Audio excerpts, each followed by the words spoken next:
Hey guys, in this video we'll be looking at Lesson 3 Basic Part Modeling and just continuing the development of this engineering drawing. So what we're going to do here is there's currently some dimensions that are missing.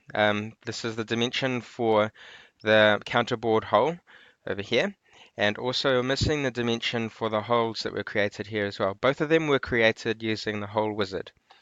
Now if we go into model items, whilst we've got one of the views selected, say this one, go to model items, and down here we have options about including dimensions based on the hole wizard locations and the hole callout. So for you, these will have been switched off. If we click on the green tick while they're selected, click on yes, and this will add a additional dimension here, hole callout dimension, telling us how deep the inner circle is, so it's 12 millimeters deep, and also telling us the diameter of the outer hole used for this counterbore, and how deep that hole is as well.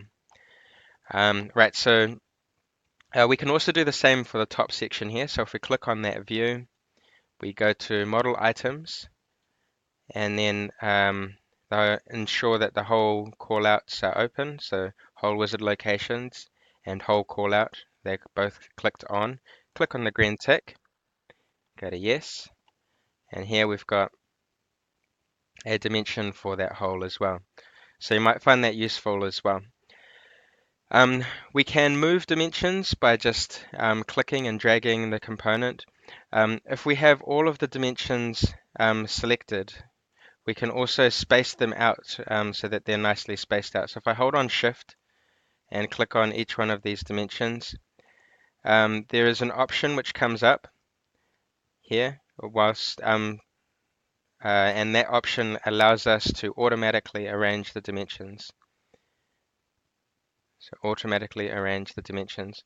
So how that came up was when we click on the dimension, you can see the icon being shown in the upper right direction from the arrow. So sorry, I can't pick on direct where that is. Okay. Now, if we save this, a save dialog box usually comes up. I've already saved this in a previous video before this. Now, if we save this, what we could do is we can go back to our original drawing. So let's say we go back to the original part. What we could do is we can go, all right, okay, we need to change the length of the base. So if I go to the base plate and go to the engineering sketch, I could change this length to say 150 and click on the green tick. And when we do that, this will update the overall sketch. So if we close the drawing, so it's updated the part, and also there is a link which is created, which means that the engineering drawing will also be updated. So if we go back to the engineering drawing, you can see that this has been updated as well. If it doesn't do that, the traffic light button at the top called Rebuild, you'll need to click on that just to make sure that the link between everything has been retained. What that means for you is if you are ever giving a engineering drawing to someone, you will also need to give them the part as well. Either that, or you will need to save the drawing as a PDF document and then give them the PDF document. So for this final drawing here, what we could do is we could try to print. Printing for these types of files is pretty much the same as any kind of Word document.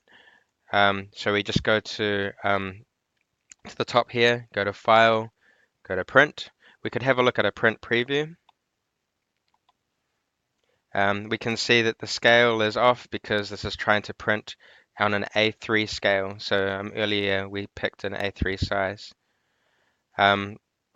You could change print settings inside here about what kind of scale or what kind of size you've got. All right, so in this case it's trying to print to PDF, and that's not quite what we're looking for here. All right, so if you've got any questions, just ask me in class. Hopefully this has been helpful for you, and I'll see you in the next lesson, which will be lesson number 4. And lesson number 4, we'll be looking at symmetry and draft, and we'll be creating a ratchet. Thanks for watching. Hopefully this has been helpful for you. Until next time, see you later.